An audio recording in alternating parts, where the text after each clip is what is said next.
और बात कर लेते हैं मरुधरा में कोरोना के कोहराम की। बीते 24 घंटे के जो आंकड़े आए हैं वो एक बार फिर डर को बढ़ाने वाले हैं। 164 मरीजों की मौत हुई और यह आंकड़ा खौफजदा करने को काफी है।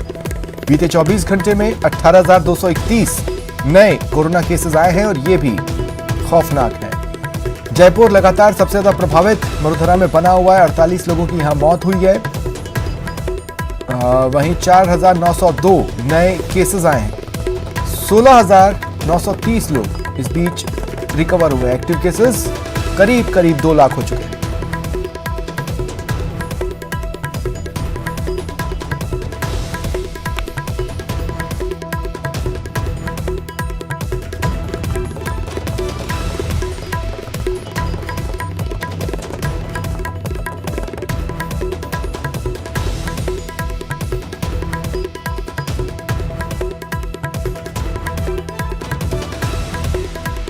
दस मई से प्रदेश में सख्त लॉकडाउन का ऐलान हो चुका है। सरकार सतर्कता बढ़ा रही है, लेकिन न तो कोरोना के नए केस में कमी आई है, न ही लोगों की लापरवाही कम हुई। आखिर अनुशासन पखवाड़े के बाद सरकार को क्यों सख्ती बढ़ानी पड़ी, वो देखिए इस रिपोर्ट में। लापरवाही जारी, जिंदगी पर कोरोना भारी।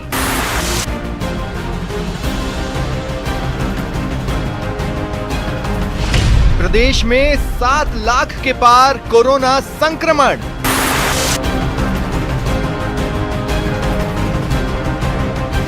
दूसरी लहर में 10 गुना बढ़ा खतरा।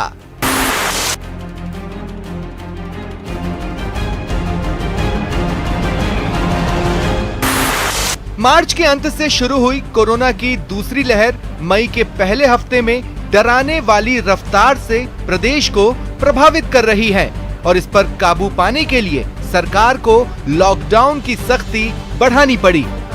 15 दिन के अनुशासन पखवाड़े में भी लोगों की लापरवाही जारी रही, जिसका असर प्रदेश में कोरोना की बेकाबू रफ्तार में साफ दिख रहा है। दूसरी लहर कितनी खतरनाक है, इसका अंदाजा इस बात से लगाया जा सकता है कि पहली लहर में 1 लाख संक्रमित मरीजों की संख्या पहुंचने में 50 दिन लगे थे। इस बार दूसरी लहर में 5 दिन में ही करीब 1 लाख पॉजिटिव मरीज मिले हैं। प्रदेश में संक्रमण का आंकड़ा 7 लाख के पार पहुंच गया तो रिकवरी रेट 71% के करीब है। प्रदेश में कई दिनों से 150 से ज्यादा कोरोना मरीजों की रोजाना मौत हो रही है। जयपुर समेत प्रदेश के 9 जिलों में कोरोना की सबसे ज्यादा मार पड़ी है। इन 9 जिलों में 61% मरीज और 70% मौत हुई है। प्रदेश के सबसे ज्यादा संक्रमित जिलों में है जयपुर, जोधपुर, कोटा, अलवर, उदयपुर। साथ ही बीकानेर, श्रीगंगानगर, हनुमानगढ़ और सीकर में भी मरीजों की संख्या काफी है। हालांकि 5 जिले ऐसे हैं जिनमें मरीजों के ठीक होने की दर 80% से ज्यादा है। नागौर में रिकवरी रेट सबसे ज्यादा 87% है। भरतपुर में 86%, अजमेर और बीकानेर में 81% रिकवरी रेट है। राजधानी जयपुर में रिकवरी रेट 63% है। प्रदेश में सबसे कम 39% दर सवाई माधोपुर जिले में है। सरकार अपनी तरफ से कोशिश कर रही है, लेकिन कोरोना को मात देने के लिए आम जन के सहयोग की जरूरत होगी, क्योंकि सिर्फ सख्ती कोरोना को हराने के लिए काफी नहीं है। तो आज ही कोरोना को हराने का संकल्प लें, जिससे कि 24 मई तक कोरोना की रफ्तार कुछ कम हो सके। Bureau report, news 18 network. चिकित्सा मंत्री डॉक्टर रघु शर्मा और परिवहन मंत्री प्रताप सिंह खाचरियावास ने आज जयपुर के ईएसआई हॉस्पिटल का दौरा किया। प्रताप सिंह खाचरियावास ने हॉस्पिटल को 20 ऑक्सीजन कंसंट्रेटर दिए। इसके बाद दोनों मंत्री टीबी अस्पताल और सामुदायिक केंद्र पहुंचे और कोविड सेंटर का निरीक्षण किया।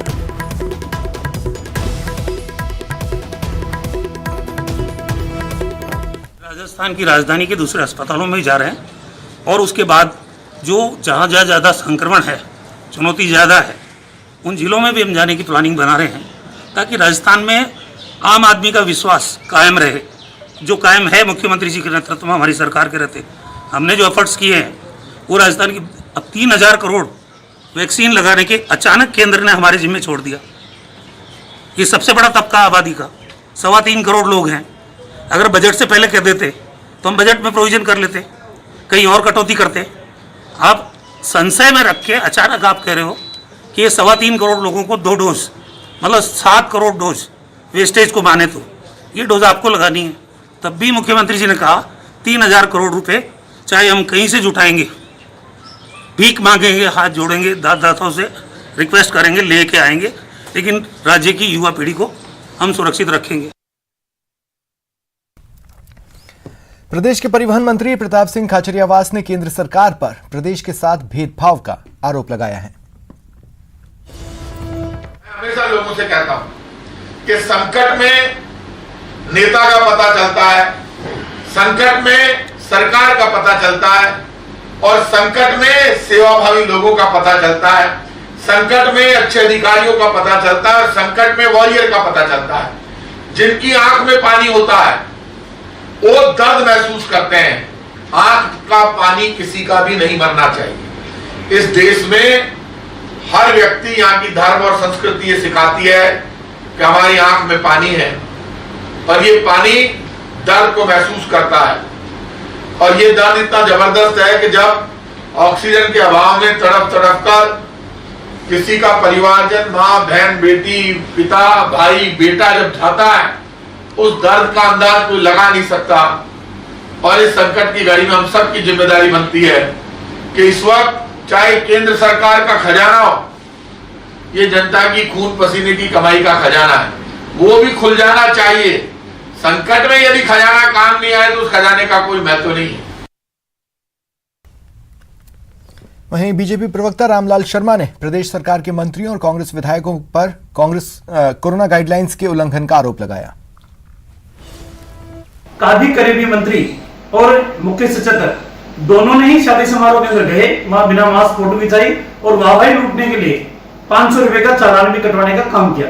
आप इसी तरीके से इनके विधायक भी कोई एडवाइजरी मानने के लिए तैयार नहीं है। वैक्सीनेशन के लिए चिकित्सा संस्थान जाने के बजाय अपने घर के ऊपर वैक्सीनेशन कराना, और कराते समय चेहरे के ऊपर, फेस के ऊपर मास्क भी नहीं लगाना, मेरे ख्याल से सरकार की एडवाइजरी है उसका सीधा सीधा उल्लंघन है। सत्ता के मदमस्त के ऊपर किस तरीके से माननीय विधायक रामलाल जी मीणा ने सरकार की एडवाइजरी का उल्लंघन किया है वो आप सबके सामने है। मैं चाहूंगा कि राजस्थान की सरकार कम से कम खुद संवेदनशीलता का परिचय दे ताकि जनता भी उनका अनुसरण कर सके। बात करते हैं महामारी के मुनाफाखोरों की। वडोदरा में शहर शहर रेमडेसिविर इंजेक्शन की कालाबाजारी हो रही है। प्रशासन पर इनके खिलाफ प्रशासन सख्ती बरत रहा है। स्क्रीन पर आप 2 तस्वीरें देख रहे हैं, पहली जयपुर की जहां डॉक्टर समेत 2 एजेंट गिरफ्तार हुए और दूसरी अजमेर की जहां 2 युवतियां हिरासत में ली गईं। इन खबरों को विस्तार से जानें। जयपुर पुलिस की बड़ी कार्रवाई की बात कर लेते हैं। रेमडेसिविर की कालाबाजारी का जयपुर पुलिस ने भंडाफोड़ किया। एक डॉक्टर के साथ 2 एजेंट गिरफ्तार हुए हैं, साथ ही 2 रेमडेसिविर इंजेक्शन भी बरामद हुए। ये ब्लैक में इंजेक्शन बेचते थे। विद्याधर नगर इलाके में ये कार्रवाई हुई।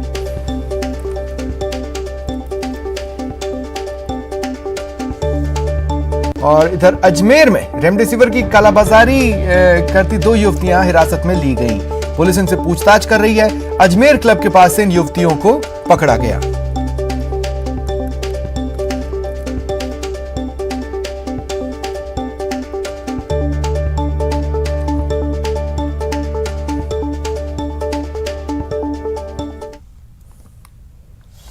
प्रदेश में 31,000 पदों पर 3rd ग्रेड टीचर्स भर्ती के लिए रीट परीक्षा 20 जून को होना प्रस्तावित है, जिसका करीब 16 लाख अभ्यर्थियों को बेसब्री से इंतजार है। लेकिन परीक्षा की तारीख कई बार टली है, लिहाजा इस बार भी अभ्यर्थियों को तय समय पर परीक्षा होने को लेकर आशंका है, क्योंकि कोरोना संकट की वजह से 24 मई तक लॉकडाउन है।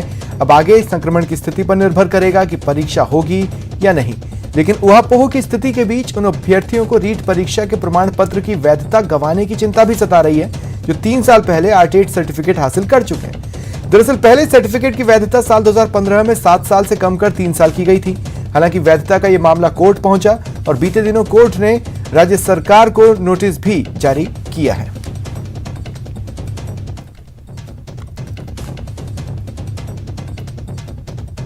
कोरोना के कारण रीट एग्जाम समय पर नहीं हुई और 4 बार स्थगित हो गई।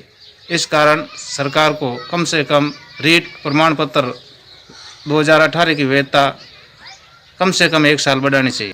कोरोना काल कारण रीट परीक्षा समय पर नहीं हुई, इसलिए मैं सरकार से आग्रह करता हूं कि 2018 के जो प्रमाण पत्र है उसकी वैधता 1 साल बढ़ाइए। हम सभी युवा साथी लंबे समय से तैयारी कर रहे हैं और परीक्षा है जो समय पर नहीं हो पा रही, इसलिए हम सरकार से आग्रह करते हैं कि 2018 के प्रमाण पत्र की वैधता है जो बढ़ाइए।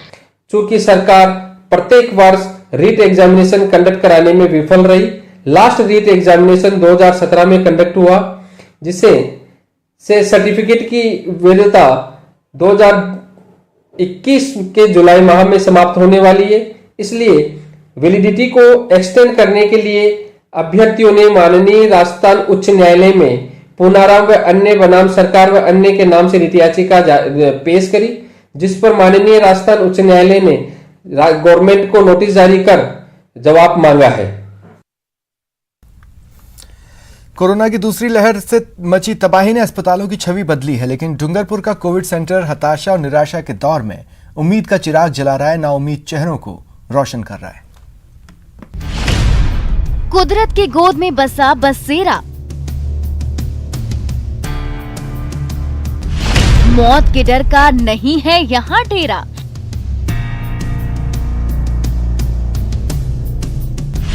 डूंगरपुर कोविड सेंटर में घर जैसा माहौल,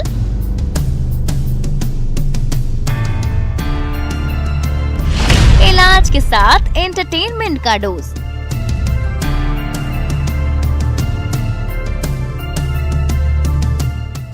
जहां तक नजर वहां तक कुदरत का करम, पहाड़, धरती पर बिछी नर्म घास की कालीन, तन मन में ताजगी का एहसास करते फूल पत्ते। कुदरत की इस गोद में दुख तकलीफ का भला क्या काम। इसलिए डूंगरपुर नगर परिषद के नए नवेले कोविड सेंटर में उम्मीदें अंगड़ाई ले रही हैं, जिंदगी खिलखिला रही है। हमारे को यहाँ पे जो सहयोग मिल रहा है, दवाइयों का भी अच्छा सहयोग मिल रहा है, डॉक्टरों का भी अच्छा सहयोग मिल रहा है और प्राकृतिक शांत वातावरण में एकदम अकेला, एकदम मतलब मन इतना प्रसन्न हो जाता कुछ कह नहीं सकते।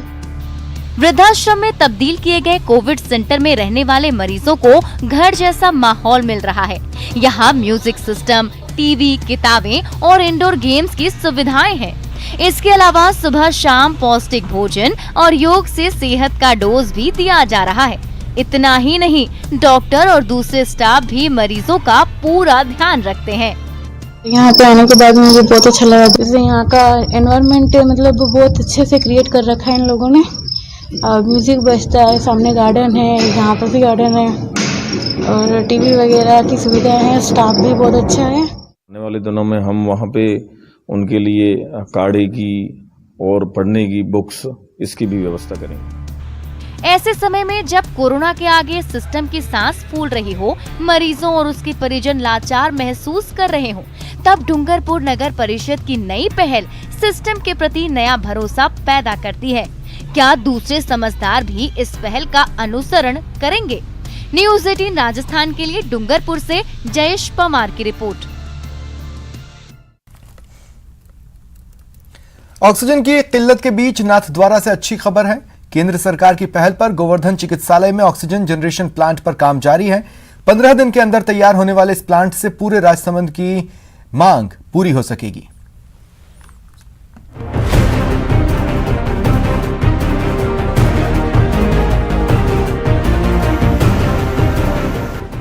शहर शहर ऑक्सीजन को लेकर मारामारी मची है। इसी कड़ी में केंद्र सरकार ने राजसमंद जिले के नाथद्वारा कोविड सेंटर पर भी एक नया ऑक्सीजन प्लांट स्थापित करने का फैसला किया है।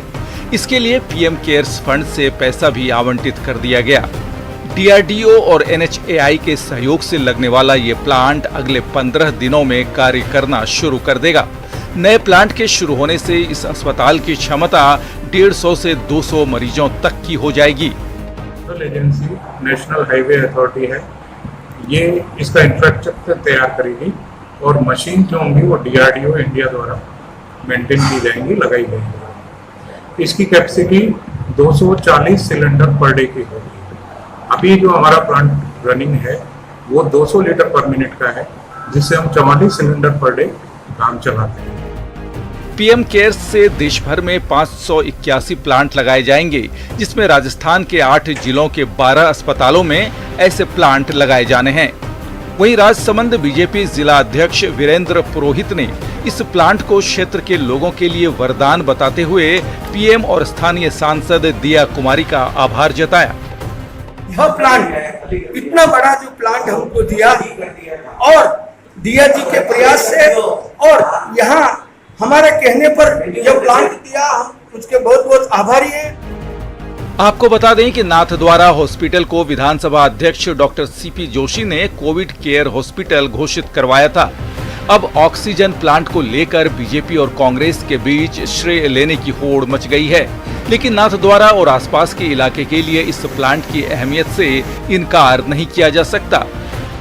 राजसमंद से न्यूज 18 राजस्थान के लिए अलकेश सनाडी की रिपोर्ट।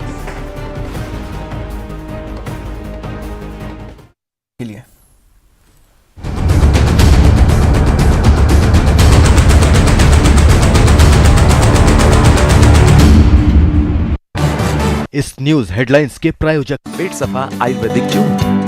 पेट सफा, हर रोग दफा।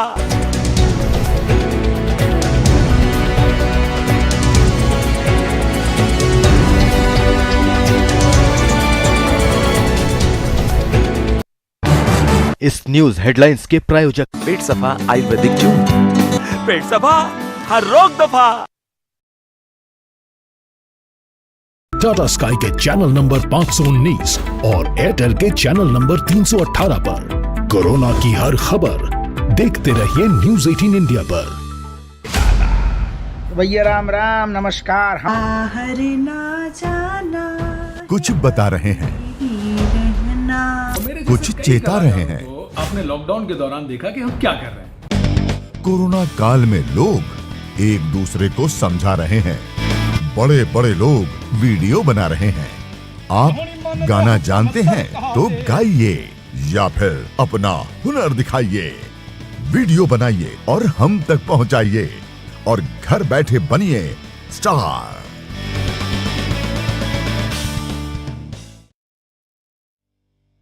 न्यूज 18 इंडिया आपका पसंदीदा नेशनल न्यूज चैनल उपलब्ध है डिश टीवी के चैनल नंबर 663 और D2H के चैनल नंबर 306 पर। कोरोना की हर खबर देखते रहिए न्यूज 18 इंडिया पर।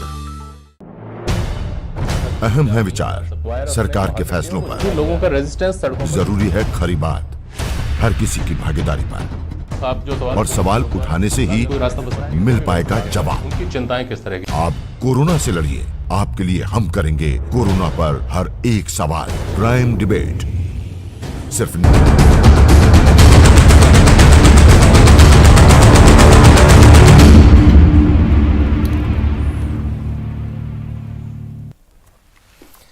जोधपुर में कोरोना मरीजों की संख्या दिनों दिन बढ़ रही है। इस बीच सबसे बड़ी मुसीबत ऑक्सीजन की किल्लत। लेकिन महात्मा गांधी अस्पताल में तैनात एक नर्सिंग कर्मी ने अपने इंजीनियर बेटे के साथ मिलकर ऐसा जुगाड़ किया कि एक सिलेंडर से 5 मरीजों को एक साथ ऑक्सीजन सप्लाई की जा रही है। इस भारी ऑक्सीजन की दिक्कत के सामने हमें मतलब ऐसा महसूस हुआ कि एक सिलेंडर से एक से ज़्यादा पेशेंटों को ऑक्सीजन दी जाए और किसी की जान बचाई जाए। तो उस हिसाब से हमारे दिमाग में आया और एक रेगुलेटर से 5 को हमने ऑक्सीजन प्रोवाइड कराई, जिससे कई जो लोगों की जानें बची और बच रही है।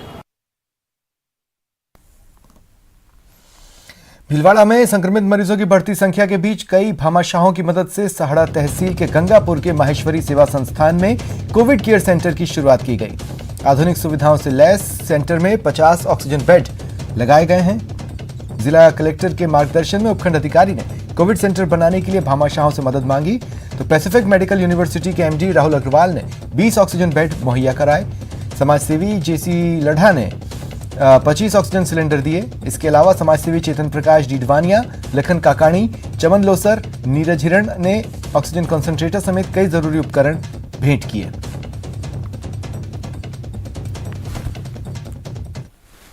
और इनके द्वारा जो अन्य जो सुविधाएं हैं, जैसे ऑक्सीजन फ्लोमीटर चाहिए हमें, high flow mask, oxygen flowmeter, अन्य जो भी सुविधाएं हैं, उसके अलावा इनके द्वारा जो है कि 2-3 दिन में 10 ऑक्सीजन कंसंट्रेटर और बैकपैक मशीन, मॉनिटर, इन सबकी भी जो मूलभूत रिक्वायरमेंट्स जो है कोविड सेंटर चलाने के लिए वो उपलब्ध कराई जा रही है। हमने चर्चा की 20 बेड नए ऑक्सीजन को उन्होंने तुरंत भिजवा दिए। 15 सिलेंडर जेसी लड्डा साहब बिलवाड़ा के उद्योगपति हैं, उन्होंने भी अपनी तरफ से 15 सिलेंडर ऑक्सीजन के तत्काल भिजवाए हैं। आगामी दिनों में हमारा ये पूरा कोशिश रहेगी कि इस हॉस्पिटल को और भी नई मशीनों से सुसज्जित किया जाए ताकि जिला स्तरीय सुविधाएं गंगापुर के क्षेत्र की जनता को यहीं सुलभ हो सके। एवं हिरन परिवार के सहयोग से अत्यधिक आधुनिक मशीनों को हमने भी मंगवाने की प्रयास किया है, जिसके चलते विकास जी पंचोली के मार्गदर्शन में हमने ये सारी मशीनें क्रय करी है। और ये जो सारी मशीनें हैं ये यूरोप से हमने मंगाई है, क्योंकि इंडिया में इसकी अवेलेबिलिटी है जो कि वो टाइम पे नहीं है। सीकर में संक्रमण से हालात बेकाबू हैं। इसे देख ऑक्सीजन की किल्लत, अस्पतालों में बेड की कमी को दूर करने के लिए विधायक राजेंद्र पारीक और नगर सभापति जीवन खान ने पहल की। राजेंद्र पारीक और जीवन खान ने ऑक्सीजन प्लांट्स लगाने के लिए अपने मित्रों, आमजन और कई संगठनों की मदद से 16 लाख का चेक और 7 लाख नगद जमा किए। साथ ही कलेक्टर आवास पहुंचकर भारी मात्रा में मास्क, सैनिटाइजर, ऑक्सीजन रेगुलेटर समेत कई सामान उपलब्ध करवाए। इससे पहले राजेंद्र पारीक ने अपने विधायक कोष से 1 करोड़ से ज्यादा राशि देने की घोषणा की है, जिससे सांवली में बनाए गए कोविड अस्पताल में काम करवाया जा रहा है। के लिए भी लगातार लोग आगे से आगे बढ़ करके दे रहे हैं और आज उसी संदर्भ में जब वो ऑक्सीजन जनरेशन वाला है उसमें भी मेरे मित्र रमेश चंद्र जी, पूर्व सरपंच राजपुरा के, उनके सुपुत्र ने जो है 1 लाख रुपया जो है आज दिए। रामतुल्ला भाई खत्री, मैंने उसको उन्होंने कहा भी हमारे सीकर शहर में ऐसी समस्या चल रही है तो रेगुलेटर की कमी है, तो उसने कहा भी कैसे भी हो, हम यहाँ पे जो दुबई में बैठे हैं, आप कोई भी काम हमें बताएं, चाहे कैसे भी करें, हम पैसे की, धन की कोई कमी नहीं आने, कोई सामान भेज रहा है तो हम भेजेंगे। संगठनों ने, विभिन्न समाजों ने, विभिन्न व्यापारियों ने, उद्योगपतियों ने और बल्कि कई निजी व्यक्तियों ने भी चेयरमैन साहब की प्रेरणा से और पारीक जी की प्रेरणा से बहुत अच्छा हम लोगों को यहाँ पे योगदान दिया है। करीब 16,45,000 रुपये हमको चेक के माध्यम से प्राप्त हुआ है। देश भर में कोरोना का संक्रमण तेजी से बढ़ रहा है और सरकार लोगों को घरों में रहने की अपील कर रही है। ऐसे विपरीत हालात में बाड़मेर के जिला रसद अधिकारी की एक पहल लोगों के लिए बड़ी राहत साबित हो रही है।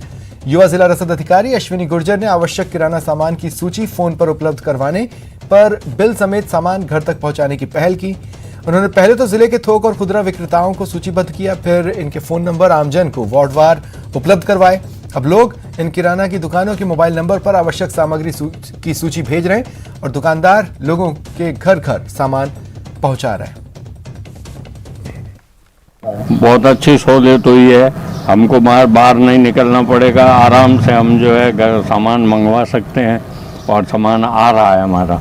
हमारे को व्हाट्सएप द्वारा लिस्ट आती है और कोई लोग लिस्ट देके जाते हैं, हम उनके घर घर होम डिलीवरी करते हैं। हम लोगों ने ये किया है कि जो एसोसिएशन है उनकी मीटिंग बुलाई थी किराना एसोसिएशन की, और उन्होंने खुद ने अपनी पहल करते हुए जो है वो ये प्रस्ताव दिया कि हम खुद घर घर होम डिलीवरी जो है वो करेंगे, तो लोगों को घर से बाहर निकलने की जरूरत नहीं पड़ेगी। इसके लिए हम लोगों ने एक प्रेस नोट भी जारी किया है और साथ में जो दुकान वाले हैं, किराना खुदरा व्यापारी हैं, उनके कॉन्टैक्ट नंबर भी जारी किए हैं।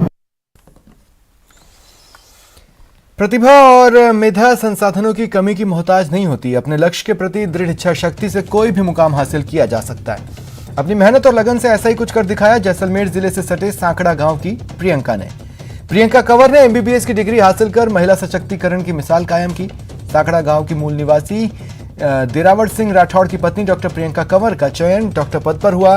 प्रियंका के पति राजस्थान प्रशासनिक सेवा में कार्यरत हैं।